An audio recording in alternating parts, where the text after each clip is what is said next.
Le succès des tests ADN grand public, on estime que près d'1,5 million de Français y ont déjà eu recours. Parmi eux, certains nés sous X veulent entendre d'ailleurs le témoignage d'une femme qui a retrouvé ses parents, mais la plupart du temps, c'est surtout pour savoir de quel pays au plus on vient, une expérience que nous montre Noé Poitin. Quentin est alsacien.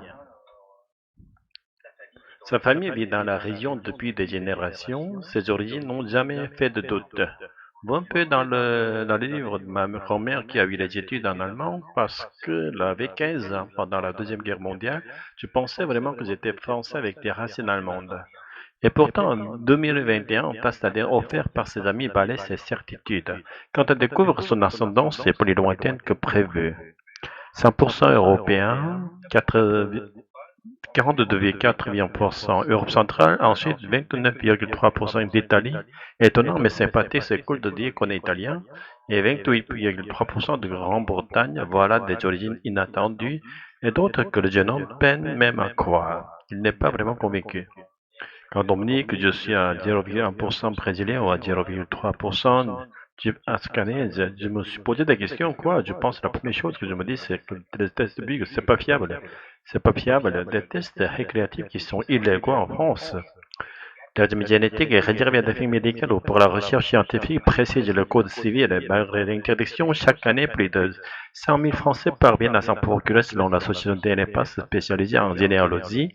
Pour les commander en ligne, quelques clics suffisent pour sur le site de société basée à l'étranger, 73 € pour ce test, 89 € pour celui-ci, 55 € pour ce dernier. Aux États-Unis, ils ne posent en revanche aucun problème. Ils ont même une vraie utilité selon le laboratoire qui les commercialise. Cette entreprise américaine a récolté plus de 150 millions de tests. Grâce à ces données, elles permettent à ses clients de savoir plus sur leur prédisposition à développer certaines maladies. On peut sauver des vies lorsqu'on apprend grâce à sa signature génétique qu'on a un risque de cancer, on prévient la maladie. On peut développer de meilleurs traitements aussi. Au bout du compte, le séquençage complet de l'ADN permet de faire avancer la recherche médicale. Ces tests permettent aussi de retrouver des membres inconnus de sa famille. Voilà comment il fonctionne. L'échantillon d'ADN de la personne testée est introduit dans la base de données numérique du laboratoire. Il est ensuite comparé à des centaines de milliers d'autres ADN déjà collectés. Quand deux séquences d'ADN sont particulièrement proches, le lien de parenté est probable. En France, cette technologie est utilisée par les personnes nées sous X comme Marie-Christine qui préfère taire son nom. Elle n'a jamais connu ses parents biologiques. On n'a pas à avoir un nom sur l'état civil, on n'a pas à avoir des choses qui vous indiquent socialement.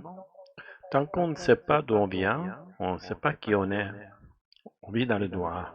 Et c'est très dur de vivre dans le noir. Il y a 5 ans, elle a sauté le pas. Son test révèle une correspondance avec une cousine éloignée. Après de longues recherches, elle reconstruit son arbre généalogique et retrouve finalement la trace de sa mère biologique.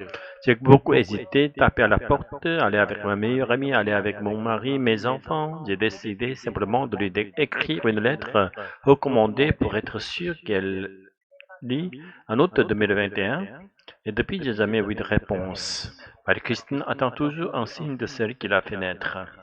Hasard du destin, grâce au test, elle retrouve plus tard un demi-frère ou une demi-sœur qui lui révèle l'identité de son père biologique décède. Leur père, elle découvre alors son visage. Quand il m'a envoyé cette photo et qu'elle s'est affichée sur mon téléphone, mon cœur s'est décroché une deuxième fois parce que pour la première fois de ma vie, je ressemblais à quelqu'un. Avec sa nouvelle fratrie, la cinquantenaire tente de rattraper le temps perdu. En France, 1,5 million de personnes auraient déjà réalisé des tests ADN à des fins généalogiques.